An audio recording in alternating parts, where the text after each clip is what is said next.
So nice to meet everyone. My name is Mira Govindasamy. I'm the Associate Director of the Studio for Media Activism and Critical Thought. Along with my colleagues at the studio, Marusia Basirkev and Jedediah Nabwengu, I am delighted to welcome you all to the first event in our 4-night speaker series, Maydays, Radical Thoughts on a Pandemic. So this is the 6th year that the studio, which is a Ryerson-based research center, has existed. I've been with the studio for the past 3 years. The studio is dedicated to hosting events that bring together artists, activists, and thinkers, as well as media makers of all kinds, to discuss timely social justice issues. So the studio has always been interested in activism that takes place online, as well as activist forms of media. And now we've reached a moment catalyzed by this global pandemic in which close to all activism has become media activism. We've seen the rise of inspiring online movements, including the formation of online collectives like Caremongering TO on Facebook, movements like Keep Your Rent Toronto on Facebook as well, which have gone on to influence movements in other provinces. Just to name a few, we've continued to witness creative online approaches to conversations about migrant justice, prison health, racial justice, and policing in a pandemic context. But at the same time as these incredible media movements are occurring, social distancing has put an end to incredible actions like the rail blockades occurring across Canada, which aim to shut down Canada in support of Wet'suwet'en land defenders. Meanwhile, as activists practice social distancing and turn to online modes of organizing, pipelines have continued to be laid, leading to increased danger of COVID spreading to Indigenous communities. While normative media and government narratives continue to incite fear in the public, in turn justifying more restrictive border policies and increased police powers, I hope that tonight we can think about health in a way that is truly anti-oppressive, intersectional, and ultimately brave. So thank you to everyone for being here. To our presenters today, I'm so grateful to have you. To Jed, our incredible RA, and our funder, the Faculty of Communication and Design at Ryerson. And I'll pass things off to Marusia. Hi, everyone. I'm Marusia Basirkev. I'm co-director of the Studio for Media Activism and Critical Thought and a professor at Ryerson in RTA School of Media. We started this series out of a concern that there needed to be a critical discourse around the ways in which this pandemic is bifurcated by class, race, and gender. We wanted to focus particularly on Canada, where a kind of cultural tradition of moral superiority to the US often prevents us from examining our own system. As the comic Rick Mercer once put it, Trump is the best thing to have happened to Justin Trudeau. And in addition, Canada has one of the most highly consolidated media systems in the world. Essentially, our media is owned by 3 corporations, which is problematic. And as my own research into post-9/11 media in Canada has shown, when such a homogenous media system becomes even more homogenous and starts speaking in a single voice, we become locked down not only in our homes, but within a really constrictive idea of what it means to be a nation and what it means to be a citizen. At the same time, the pandemic has opened up certain ideas about community, about care, about social justice. Mayday, the meaning of Mayday has several meanings. It's a distress signal at times of emergency. It's also a celebration of workers. And it's an ancient celebration of the rites of spring. So this series will attempt to address these different aspects of the pandemic, the merging of healthcare and policing, contagion as metaphorized in the body of the refugee, the homeless, and the elderly, the politics of sheltering in place when sheltering is precarious, the poetics of illness, contagion, and healing, and the particular experiences of Black, Brown, and Indigenous bodies in quarantine. Welcome to our visitors from across Turtle Island and beyond. And we've got our website up. Thank you to Billy Carroll, who redesigned our website, and to Kala Evans, who created the promotion for the event. Please follow our blog, Social Justice The Curve, at the studio for mediaactivism.com as we continue to expand upon issues related to this series. And this week's post is by my colleague and Ryerson professor, Dr. Cheryl Thompson. Thank you again for joining us. It's really exciting to see all of you here as we gather virtually and share our research, our art, and our stories. And so with that, I'd like to introduce Sima Atri. Sima is a social justice lawyer and organizer currently living in Toronto. She has experience in Boston, New Orleans, St. Louis, and Toronto, working with movements fighting against state violence and for an abolitionist world with migrants' rights, solidarity economies, climate justice at the center. Sima studied peace and conflict studies at U of T and graduated from Harvard Law School in 2015. She's committed to using legal tools in support of transformative and liberatory organizing and community-led work. So please welcome Sima, everyone's MC for the evening. Thank you so much for welcoming me to this really important webinar. Maybe we can stop sharing the screen just so that speakers will be a little bit larger. Thank you. So thank you so much for welcoming me. And also thank you so much to our really incredible speakers, Courtney, Skye, Claire Bodkin, and Sharmeen for joining us to frame principles of health advocacy with perspectives from some communities at the center of the harms of this pandemic. I hope this webinar will also help us illustrate how the pandemic plainly lays bare underlying injustice that existed and exists within our system, as we see the very different impacts that this crisis has had for different communities. And so before I start by introducing our speakers and introducing this panel, I just wanted to start with a few accessibility notes. I want to let everybody know that the speakers are going to be recorded, but the questions will not be recorded, just so you know. Also, you will not be recorded. To give you a bit more information about how to ask questions on this webinar, if you'd like to ask a question, please privately message as opposed to just writing in the chat. So you'll see by going to the bottom of your screen, there's a little word that says chat. If you press on that, and you write, it'll go to everybody. If you just want to ask a question for me to ask our speakers at the end of the webinar, then instead of clicking everyone, click on Jedediah, and the question will just go to the Media Institute, and then we'll figure out how to ask all of your wonderful questions. If you'd like to just see the speakers so that it's not like overwhelming with so many faces on your screen, you can go to the top right of your page and press Speaker View. And then it should just be a larger image. That might be easier. And just to run through the agenda, I'll introduce the panel and our speakers. Each speaker will have 15 minutes to share their perspectives and their learnings, and then we'll have a Q&A that are questions from all of you. And we hope to end around 7:30 or 7:45. Again, my name is Sima Atri. I'm a social justice and movement lawyer in Toronto, and I'm joining you all tonight as a settler and guest on Indigenous land. I am on land that has been under the care of the Anishinaabe, the Haudenosaunee, and the Huron-Wendat, and many other nations, recorded and unrecorded, for thousands of years. It is home to many Indigenous peoples from across Turtle Island. The current treaty holders are the Mississaugas of the Credit First Nation, and this territory is subject of the Dish with One Spoon Wampum Belt Covenant, premised on a principle of peaceably sharing and caring for the Great Lakes region. Settlers first came to this land by Treaty 13, which is also known as the Toronto Purchase between the Crown and the Mississaugas. I come to this land through global migration paths and recognize the mirroring violence, war, and imperialism that led to that migration for some of my own ancestors from the Middle East.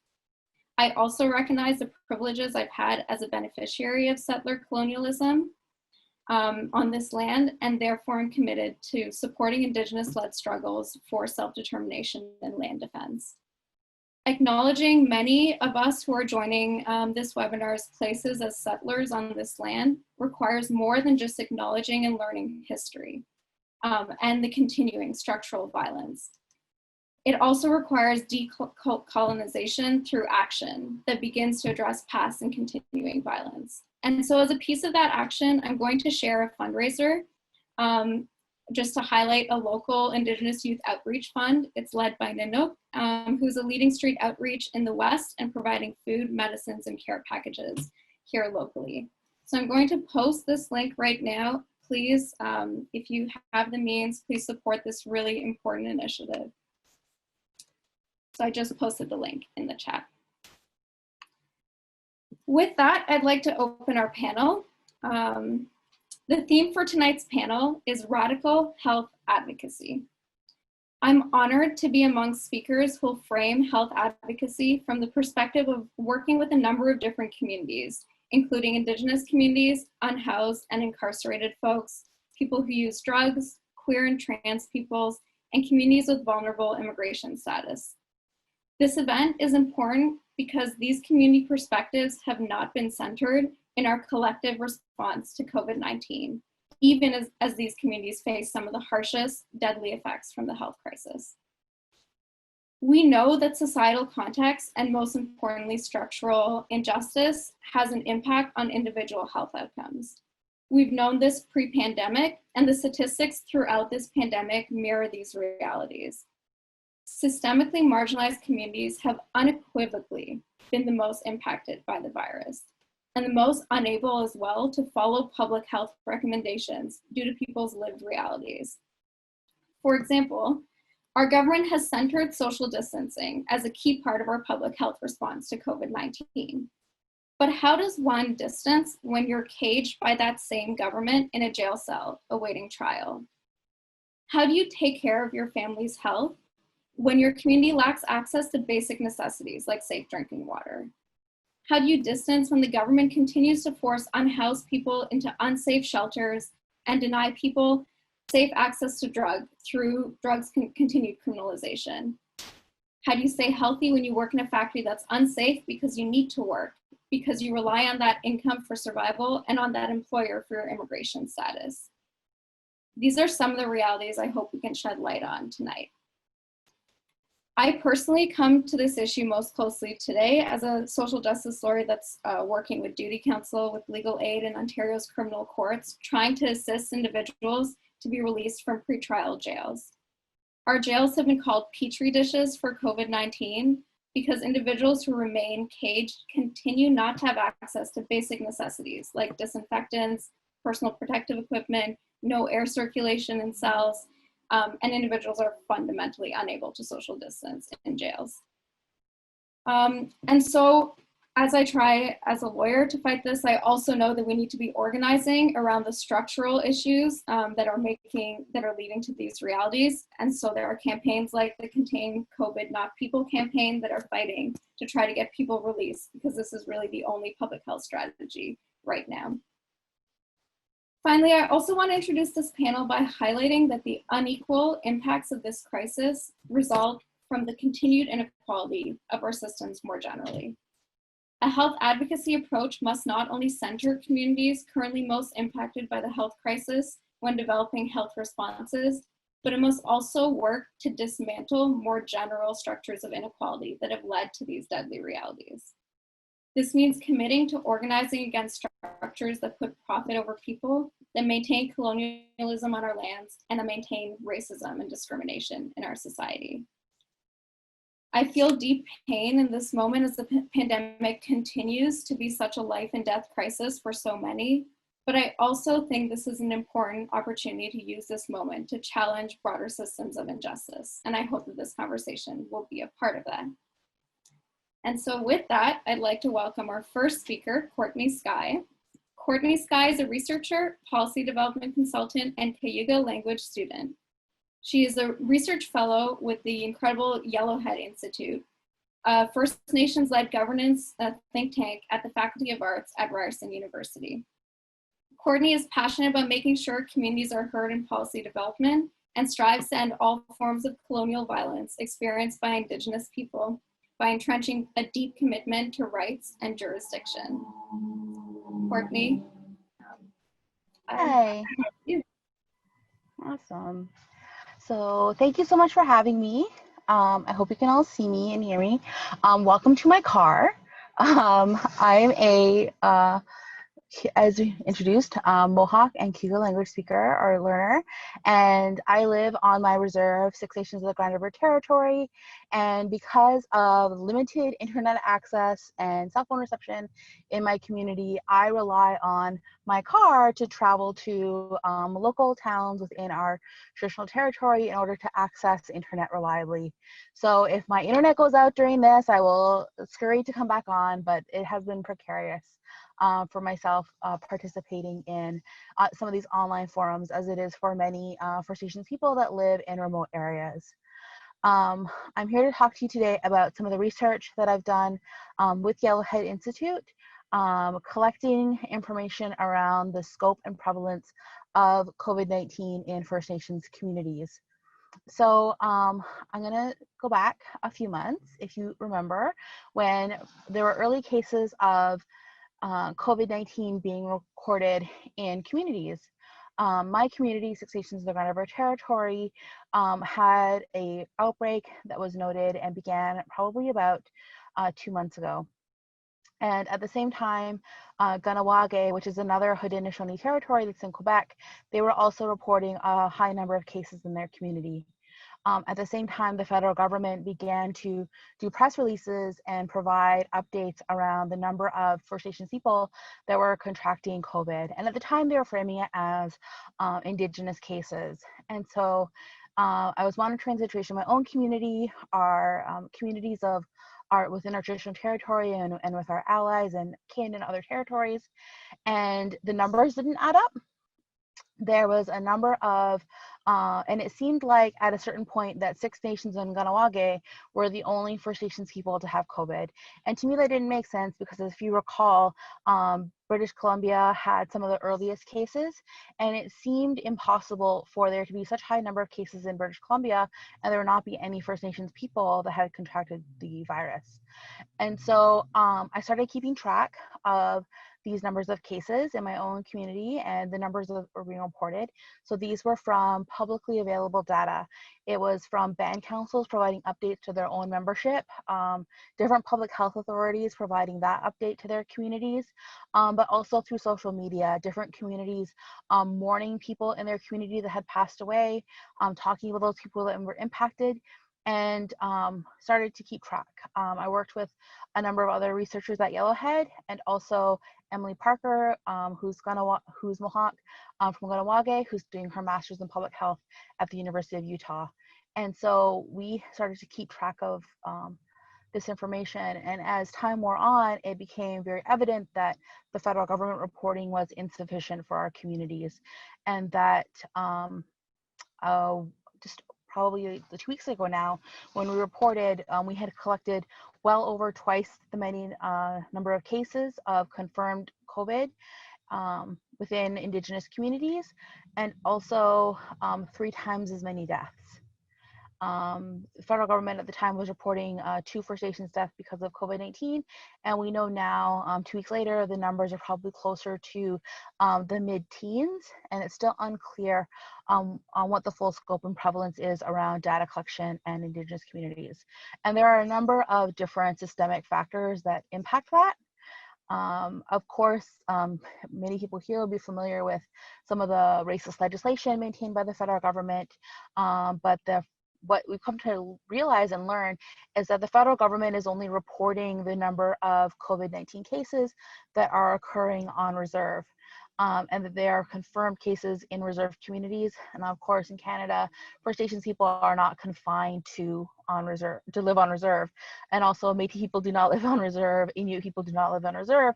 And so a number of different populations were not being included in the number of cases. And that became very problematic because, you know, before we started reporting this information and talking about the number of cases and the lack of information, there was a relatively low number of cases that are being reported. The federal government was reporting for a long time under 100 cases of COVID in communities. And that logic was being used against communities to argue against them receiving funding and a deprioritization of on reserve or urban Indigenous communities. And it also didn't reflect a kind of fulsome understanding of what the service reality is for First Nations people. I think specifically about, the well-documented housing crisis that's occurring in reserve communities, and the lack of recognition of the fact that the outbreak in Canada has significantly impacted people living in congregate care settings. So people that are in secure custody or Indigenous people are overrepresented, or in long-term care homes. Now, when those facilities are not located on reserve, First Nations people that require that care are going to be accessing those services in rural and urban settings. And so those, people who would necessarily or might be counted as status Indians, it was not clear whether or not if they were testing positive for COVID-19, if they were being reported back to their home communities. There's a number of different areas where this is still unclear, but it is, I would like to say, a little bit encouraging that the federal government has become more responsive and are providing a kind of patchwork reactionary response to some of these cases that has been different from previous governments in health crisis. Stephen Harper's government responded to the H1N1 crisis on reserve by sending community body bags. That has not been the case. People have received more supplies besides body bags from the Trudeau government. I'm going to share with you my screen and point some things out and talk about some of the responses that we've been getting. Share this one. So here is the, can you see this, Sima? Yes, okay, great. So this is the report, some of the graphics that were created by Yellowhead Institute. And you can see the number of reported cases by Indigenous Services Canada versus what was reported by communities. And communities were reporting a greater number of cases, but that's also because they were inclusive of people living off reserve in urban settings. And we're taking a more realistic approach to what the issues were that were happening in our communities. And so far, using social media, talking about our experiences, trying to highlight what it's actually like for First Nations and communities, there has been this kind of on-the-fly policy development that's been happening for communities. And so I would like to highlight two of them, which happened very early on. One from Ontario, when the Ford government announced that parents that had children going to school that were not going to be returning to school would receive $200 to help offset some of the increased costs of having their kids at home. There was an online portal that was set up to access that information. And here we see Saul Mamakwa, who's the MP or an MPP in Ontario, asking about the issues of First Nations people not being able to access the subsidy for children under 12. And we see the minister responding to him and saying that First Nations people were eligible. They just weren't considered in the design of it at all. And you hear Alexandra Adamo, that's the communications staff for the Member of Parliament, Minister Stephen Lecce, and that First Nations children going to school on reserve to access this care, they weren't able to see their schools or the names of their schools in the drop-down menu that the province provided. They had to indicate that their child was not attending school. And that is how they were able to provide this workaround to them not being included in the first place in their in the way the province designed this portal. And another one happened today, and we're trying to advocate for more reactive and a more responsive policy for communities. Jessica Deere from CBC Indigenous has been reporting on data cases as well, and she has been advocating for more clarity around the numbers that are being provided. She's asked the minister several times and the ministry several times to provide more information on cases that are happening in communities. And we see here the minister responding via Twitter to her request for information as opposed to the usual channels. So we see ministers and governments kind of having this like on the fly reaction where communication staff are the ones who are providing this guidance or through minister's office online, and public policy for First Nations people is being driven by Twitter activism and social media versus the usual kind of advocacy that you would see from communities. This, of course, I'm just go back to you as you see through the cases. Sorry. You also notice a number of limited provinces where this information is available, and that is because there are a number of provinces that are maintaining that there are no First Nations cases, but also since the release of this report, Manitoba has entered into a data sharing agreement with the Manitoba Chiefs Association, where they are releasing the COVID-19 stats for urban First Nations people in the region. The Métis Association in Manitoba has not entered into a similar agreement, and they've raised concerns about that as well. But a number of the cases came as well from provinces that are not recorded, and the federal government continues to not record or report the number of First Nations cases in Manitoba. The data is still limited to British Columbia, Alberta, Saskatchewan, Ontario, and Quebec. I'm pressing the wrong buttons.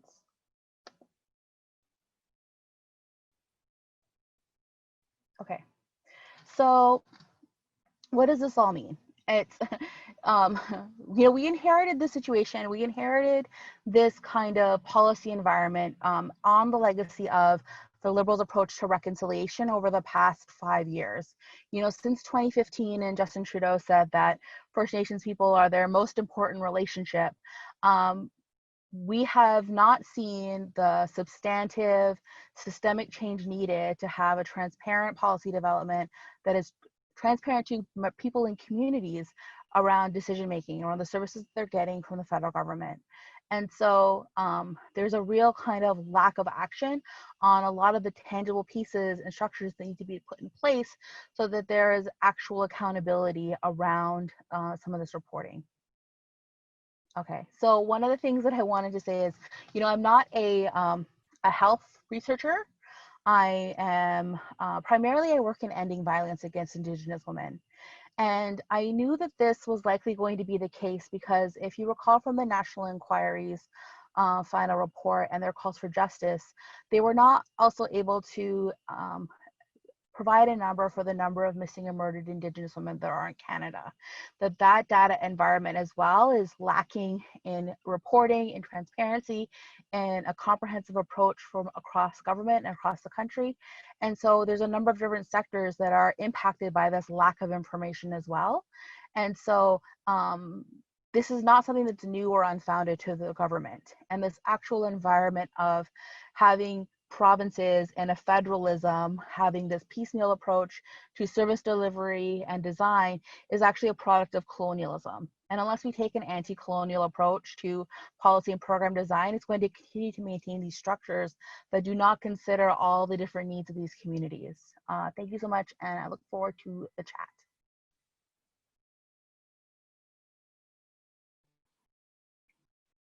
Thank you so much, Courtney. I can't see my chat. I was just wondering if you might be able to share the Yellowhead Institute link that you were using in your presentation so everyone can go.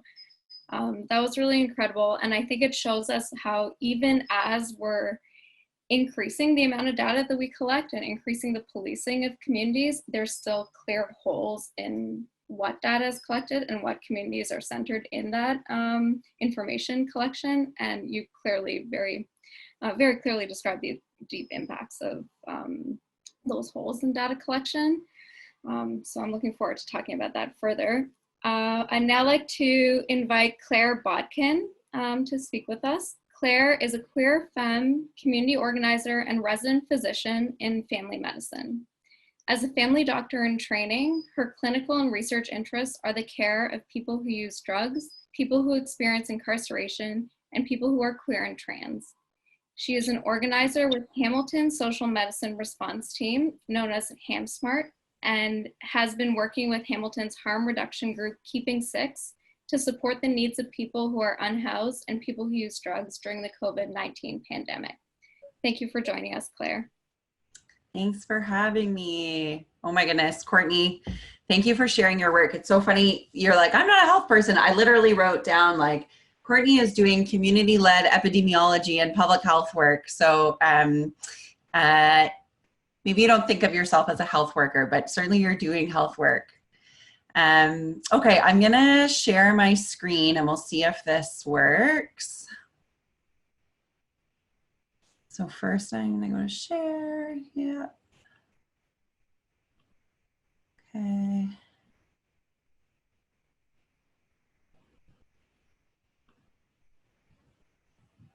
Okay, can folks see that?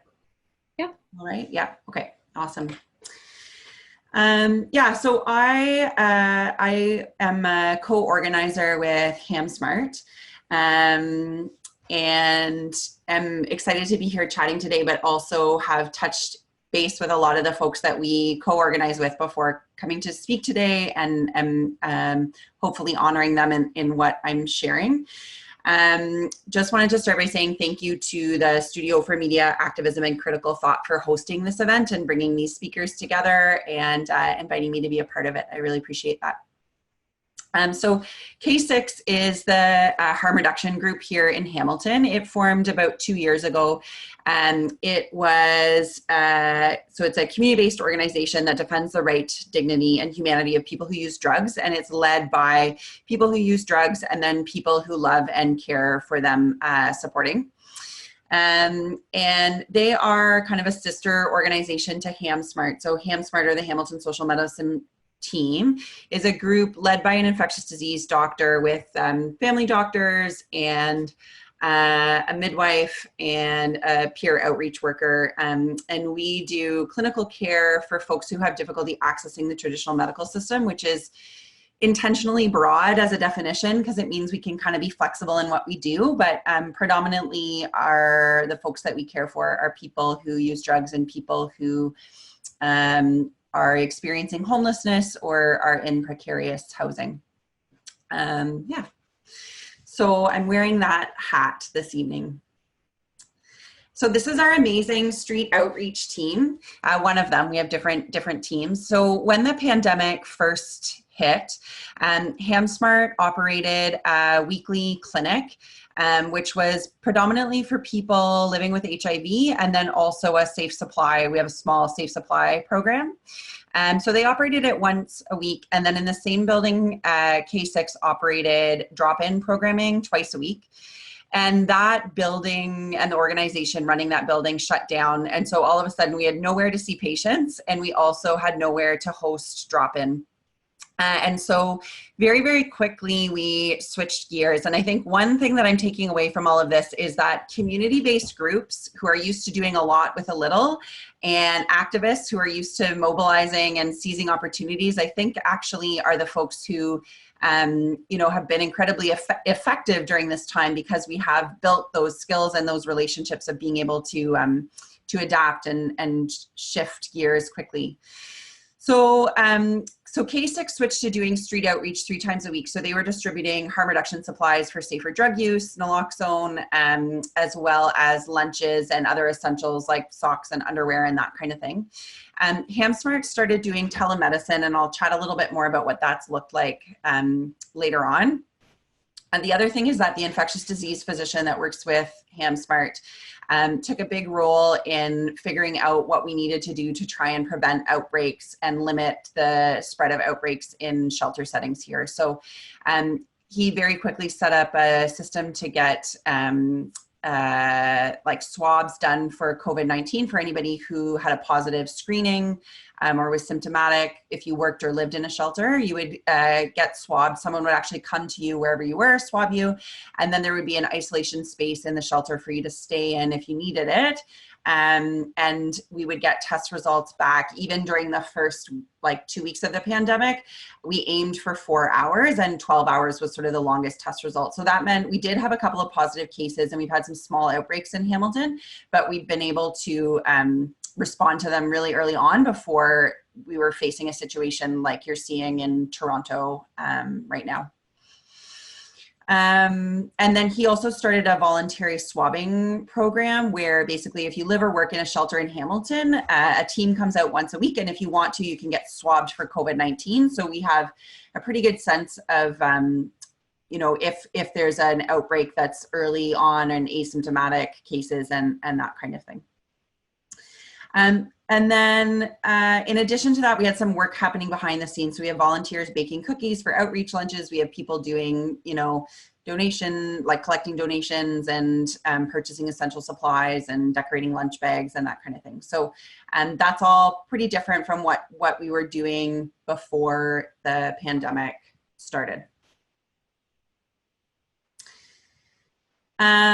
So in responding to the prompts, I was just thinking about, you know, what role has media and social media played? And I think that on one hand, social media is such a part of the fabric of our lives that of course it's played a huge role in our COVID-19 response, but it was, not like we're like, we need to have a social media strategy. It was just sort of like, well, where do we learn? Where do we connect with people? Where do we communicate? And that was all happening mostly online. And then you added in physical distancing and that really accelerated things. So we had a huge flurry actually of sort of social media and traditional media work come up through our advocacy. So that looked like everything from, you know, radio appearances on CBC and local radio shows to publishing op-eds to, you know, being interviewed for stories on different issues affecting people in Hamilton. And I sort of boiled it down into 4 buckets that I think have really come through. So the first one is learning. So I follow Courtney on Twitter, and when she started looking at this data, she was tweeting about it and posting about it. And so I was learning about this issue in our data collection that frankly, I wasn't gonna learn anywhere else. Like there was no one else that was gonna say or point out or highlight for me that this is what was going on. And then when she was interviewed by CBC and I was able to, you know, follow along and hear about what was happening, I think that that for me was an important piece of learning about specifically the issues she was describing, and then more broadly the issues with data collection and COVID-19, and that we really, like our government does not have a handle on who's getting sick and who's recovering and who's dying, and that data is incredibly important for mounting an effective public health response. The next thing was sharing. So being able to share what we were learning with a broad sector of Hamilton certainly helped us to mobilize public support. The city of Hamilton has been clearing encampments, I mean, long before the pandemic, but since the pandemic, despite there's either like no public health guidance, or the public health guidance that exists from, say, the CDC in the States is around not clearing encampments unless people have suitable housing to go to. And being able to use Twitter as a way of gathering information and then also sharing it with other people meant that we had a wider audience of folks who were calling their city councilor, calling their mayor, learning more about this issue, trying to figure out what they could do to change what was happening. So sharing was a big part of it. Connecting is huge. Like a lot of I had these moments of being like, I can't believe the city is doing this. I can't believe the city is doing this. And then I would talk to people through Twitter, Facebook, or whatever across the country, and they were like, exact same thing everywhere. Like everywhere there's no washrooms, everywhere there's policing and people are getting ticketed, everywhere encampments are getting cleared. So that was helpful to connect with other folks around common challenges and also what we might do together to respond to those challenges, or adopting strategies from other places. Like for example, seeing some of the legal work coming out of Toronto, we're now working with lawyers thinking about, okay, what are the legal mechanisms that could be used to protect people's health and dignity and human rights. Yeah. And then, I mean, I sort of have woven this throughout, but the last thing is the action piece. So I think like we've recruited volunteers, we've gotten donations, we've responded to problems. Last week, we found out that the only public washrooms were being shut down, and it was because of, you know, tweeting about it that we had 300 people like it and 150 people retweeted, and it wasn't even an intentional strategy. It was just somebody who's like loosely affiliated with our group was really frustrated with the situation, but it resonated with people, and we were able to reach an audience where folks could then contact their city councilor and their mayor, and fortunately those washrooms have stayed, although obviously that's just one small practical thing in a bigger strategic, you know, within bigger strategic challenges. The other action that I think is worth highlighting on the data front is the Alliance for Healthier Communities. When the Chief Medical Officer of Health in Ontario said, no, we're not collecting race-based data, it's not relevant. Many people on Twitter were outraged, and the Alliance for Healthier Communities actually took that and turned it into something more substantial in terms of an open letter that had both traditional health sector groups sign on, as well as community grassroots groups sign on. And then they used a press release to put that out in the world, got lots of uptake from traditional media as well as on social media. And as a result of that activism, the government of Ontario is now acknowledged that that's not acceptable, and that we do need to track information on race and socioeconomic status, because racism and poverty kill people. And maybe they didn't say it like that, but they acknowledge that it's a need, and they are working on implementing that system right now.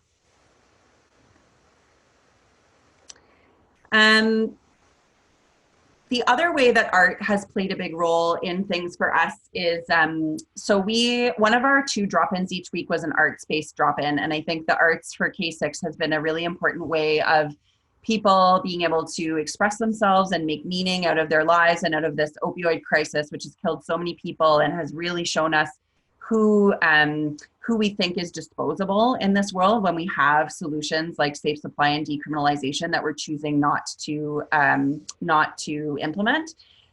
And so art was already a big part of K6, and McMaster Department of Family Medicine approached HamSmart and K6 and said, hey, there's all this research going on about treatments for COVID and ventilators and blah, blah, blah, blah. We think that the health research literature also needs some discussion of the actual lived experiences and impact on people who use drugs and people who are homeless. Would you guys be interested in partnering on a project with us? And the people who use drugs and lead K6 said, yeah, totally, but we want it to be arts-based. We want to do that along with one of our volunteers who is an artist and has been supporting a lot of that work.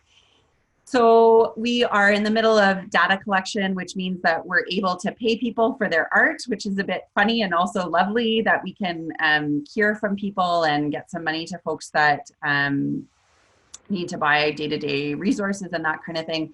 And then we're going to have when physical distancing finally lifts, we will have an art show as well as the academic papers, and have built into that project an opportunity for community to celebrate together.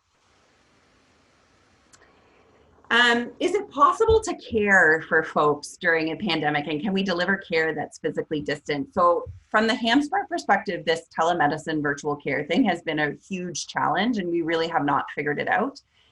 This is from the Hamilton Health Sciences website, and you can see that it says for virtual care, you need a personal device, web camera, microphone, high-speed internet, private space. And that's just really not the reality for most of my patients. I have one patient right now who has data on her phone and FaceTime. And other than that, some of my patients have cell phones, which are intermittently working depending on like how many minutes they're able to put onto their phone. And then about half my patients don't have phones. So, I mean, we've done some work around trying to get people phones, but we've also just realized that virtual care is not, it's not accessible to everyone, and we still need some in-person care. And I think, I have one woman who is in an abusive relationship and lives with that partner, and she doesn't have a private space to talk to me. So we haven't had a good conversation or an ability to actually talk about what's going on for her in 2 months now. And so we're thinking about, okay, without our physical space, where can we meet people so that we can actually see them? Because sometimes care does have to be in person, and it is essential for it to be in-person care. But the thing that I'm most excited about is collective care, because I think that's the thing that's really shone through here in Hamilton, is the ways that people take care of each other. So at the beginning, it was mentioned about the caremongering, and the caremongering Hamilton group is huge and active and playing a huge role in our community. And when I think about what, we went from K6 having maybe like 6 to 10 members at any given time, and HamSmart is 4 people on a part-time basis. We now have over 75 volunteers who are engaged in the work that we're doing. And that work is both on the ground, but also we're thinking about, well, how do we do like political education and awareness building and analysis together? Because like people have pointed out already in this conversation, these issues, you know, I think we get so sucked into the nitty gritty of like, how am I going to get through the day and how am I going to figure things out for this one person in front of me, that it is easy for our energy and attention to be directed away from the anti-racist work and the anti-colonial work and the anti-capitalism work that needs to happen to actually meaningfully change the health of our communities and make it so that communities actually have the ability to collectively decide what health means to them and the resources and means to be able to achieve health on a community's terms, rather than the place we find ourselves in now, which is so often that there are huge health disparities as a result of this structural violence.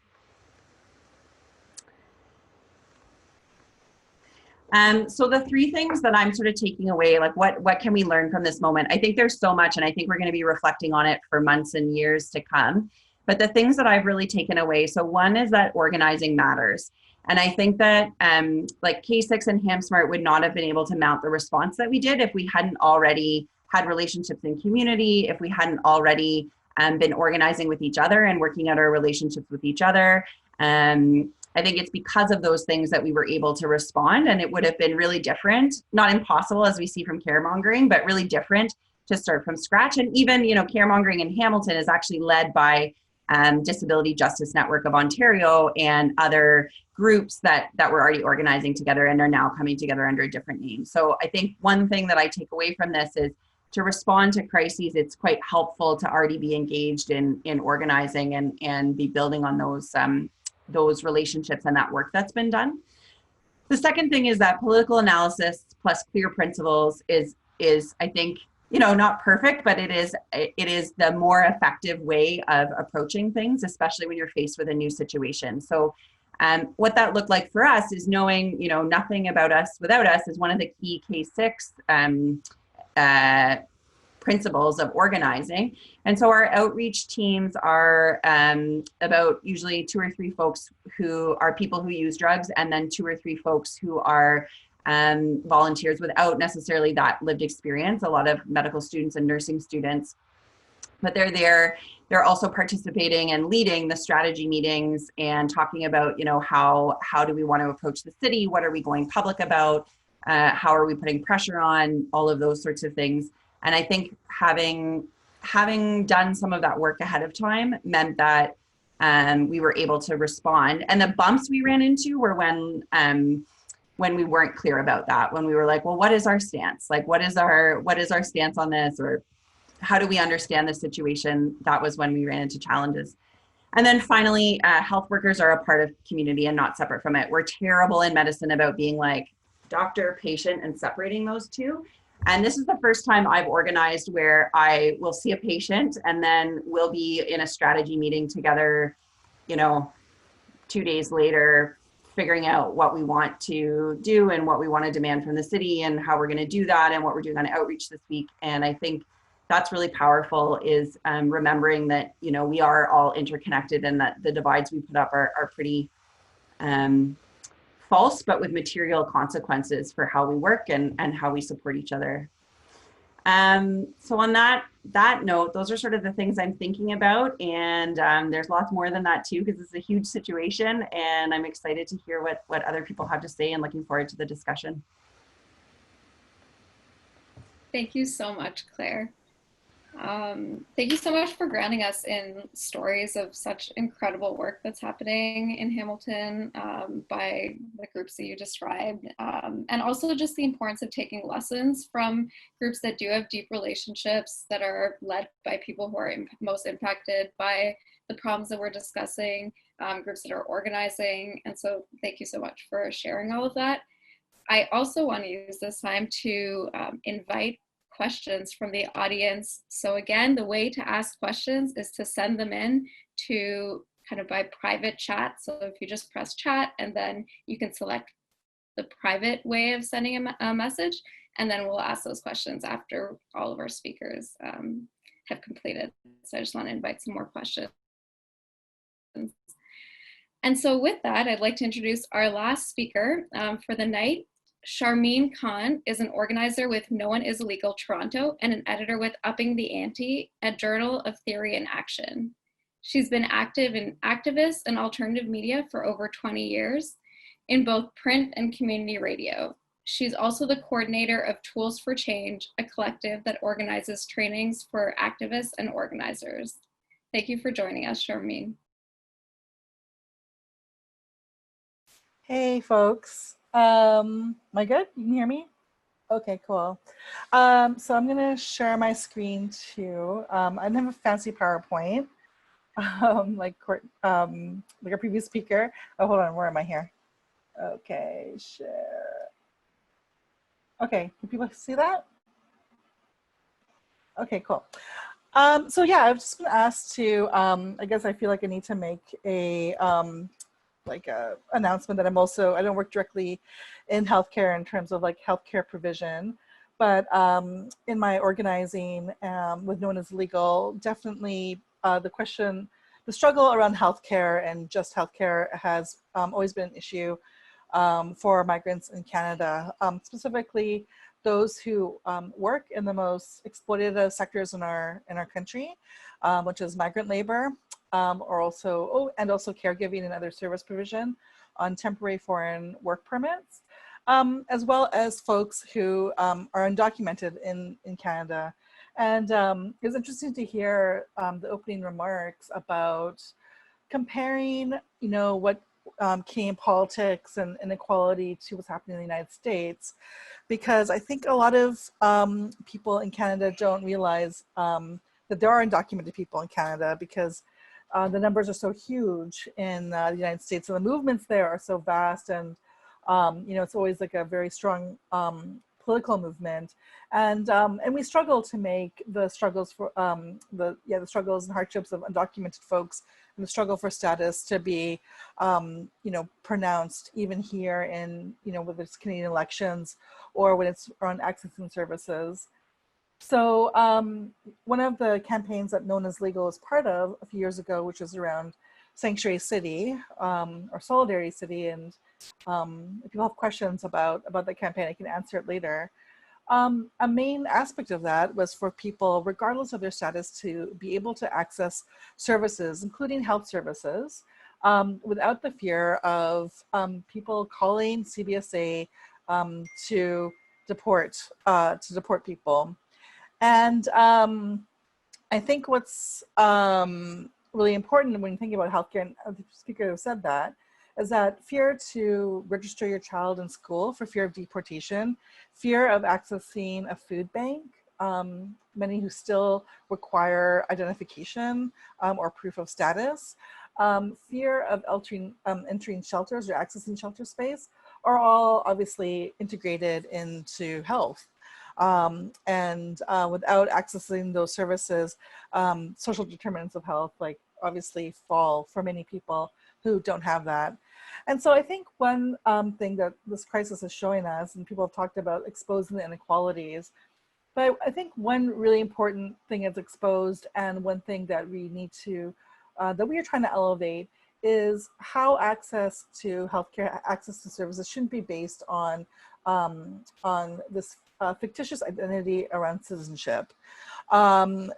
Throughout, and it's a very complicated thing to talk about citizenship, because it's a concept that people take for granted. People really hold on to it. People really have a lot of, you know, bring a lot of nationalism and pride to it. But understanding that criteria for citizenship has changed through, like, year after year. Criteria changes with how hard or easy it is to access citizenship. And right now we're in a period where accessing status is has been the most has faced the most barriers for people. And if you you know, have lived in Canada with status your whole life, you often don't think about it unless you have family or friends who are struggling to get status. And when you think about colonization and the process of colonization, that process of determining who is eligible to be in Canada legally or not, often has you know, remnants of colonial history in that, because as people know, when people first came to settle here, there was no CBSA, there was no deportation orders. There were deportation orders, but there was no system like we have now, which really, really cemented in bureaucracy and also policing in the 70s. So we're really trying to talk about those contradictions, not only in terms of like human rights or access to healthcare, but also in terms of liberation, what kind of country we want to see, what kind of community we want, and who's in our community. And I'm speaking from Toronto, where the majority of undocumented people live, because it is a larger city and you're able to engage in underground markets for income. There's more support systems. But also a lot of people who become undocumented, whether they're student visa lapses or if they're temporary work visa lapses, often congregate to larger cities such as Toronto and Montreal or Vancouver because of hopes of not only community support, but actually also accessing services. So when we're thinking about a health pandemic, and we're thinking about, okay, when we're telling people, to get tested, when we're telling people to, even social distance, how does that work for, a household where there is fear around deportation should they, try and get a new apartment, let's say, for social, if they can. How do we tell people who don't have status around testing, around accessing healthcare, especially when there's a fear around, not being able to get those services because they don't have status. And so those are real, real barriers that people are facing. And trying to talk about that has been difficult because I think what this crisis has shown us is that a lot of oppressed communities have kind of, been exposed. People are supporting one another, talking to one another.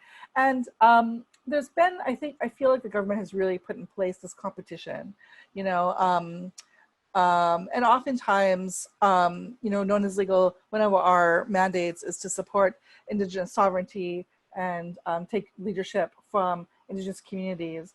And one of the often dividing factors that the government or politicians place on us is being like, oh, look, either we can put resources towards bettering healthcare for Indigenous communities, or we can put that money towards refugees.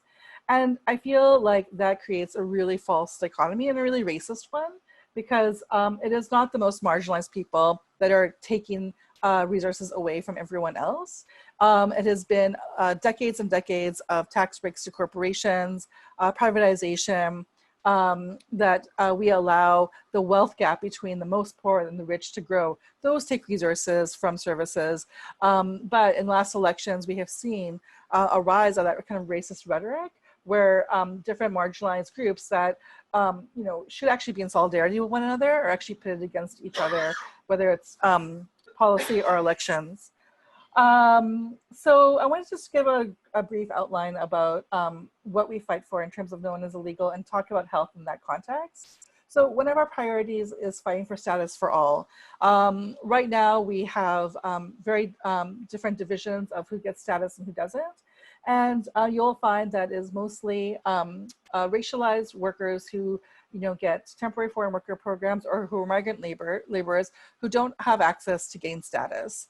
Now, if you apply for a more highly marketable job in engineering or computer science, you can actually get status upon arrival. So we already have that in place, but we don't provide it for people who are seen as the more low-skilled, what they're called low-skilled workers. But what we're finding with this crisis is that those who are deemed to be low-skilled or low-waged workers are actually the most important. They're the ones growing our food. They're the folks who are working in meat factories where COVID outbreaks have occurred. And they're also living in environments where they're incredibly close quarters where social distancing doesn't happen. So while they're deemed to be the most exploitable and the most paid the least and the most low skilled, we are now discovering that, oh, actually we need those people because they are providing the food we need as we are in quarantine. So our demand is obviously fighting for worker protection, housing protection for them. But ultimately, the best thing we can do is fight for status for all. If you're good enough to work here, you're good enough to live here and have status, and not be precariously, not have your status based on your employer.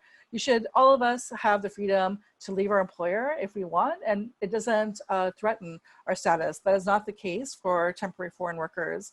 So many of them stay in abusive and uninhabitable conditions because if they lose that visa, they have to leave. Our second demand is around ending deportations. And I'm really interested in the discussion around this because Canada has closed its borders. We are no longer taking any folks seeking asylum from Roxton Road outside of Montreal. One positive thing is deportations have stopped. But we feel that the closing of deportations to the most marginalized communities in the world actually also creates an international health crisis, and that Canada is contributing to one.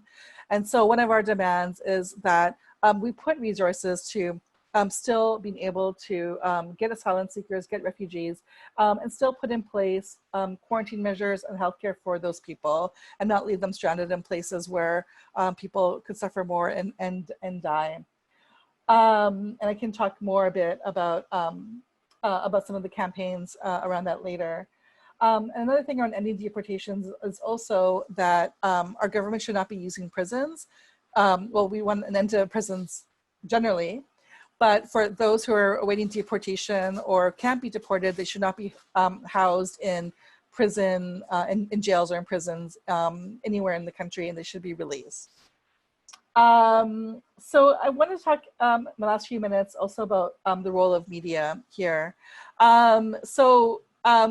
We do have a lot of strategies around mainstream media, but I want to take my time to actually talk about the role of activist alternative media, which is where my passions are. So I do have a bit of an agenda, because I do find that for activists and organizers, we do tend to complain about the limitations of social media as it's shouting into the void, the limitations of using corporate and even public media around this time. And there has been a huge decline around active engagement between organizers and activists creating their own media and creating networks of activist news and activist media, which it did exist in the 90s. But obviously, things change with the internet. People are sharing Teen Vogue articles, that's all great. But I think that we can't rely on corporate media to really challenge people in their analysis.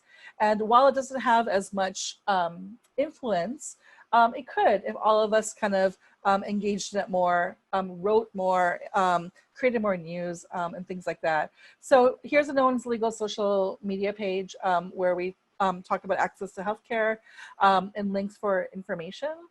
Other ways that we have been seeing ways of communicating a different world, a different society is through shareable images around building solidarity across borders and across generations, linking Indigenous rights with also migrant rights, and really being able to use different community-based art in that way. And then another, sort of media, this is rankandfile.ca. They're an activist-based labor news site. And this is the stuff that I just feel like you're not really going to see as much in corporate media as we can. And this is really sound analysis because it actually really challenges people's ideas about who should access services and who can't. Yeah, I just... sorry, one more thing is, the fight for status and the end of deportations, is kind of the sort of long-term view, but also fighting for the national health for all has also been one that has emerged in this struggle, which is has two very clear demands: is that people should be able to access healthcare regardless of status, but that also that healthcare providers, institutions don't cooperate with CBSA so that people can access without the fear of deportation. And I know this might be controversial because you know, we have tended to grow up being like, hey, you know, like if you don't have your papers, if you shouldn't be here, you should leave. And I can talk more about how people become undocumented in Canada. It's not this kind of nefarious underground criminal network. It's often these huge gaps in bureaucracy and also one of income, because to actually get status in Canada is a very expensive endeavor. It's incredibly costly, not only for visas, but lawyers and other supports to have that done. So it's just really important to talk about how getting status, if you weren't born here or weren't able to sponsor one, is often one based on class. And as we're talking about this pandemic and how we can create systems of equity across class, status has to be a factor.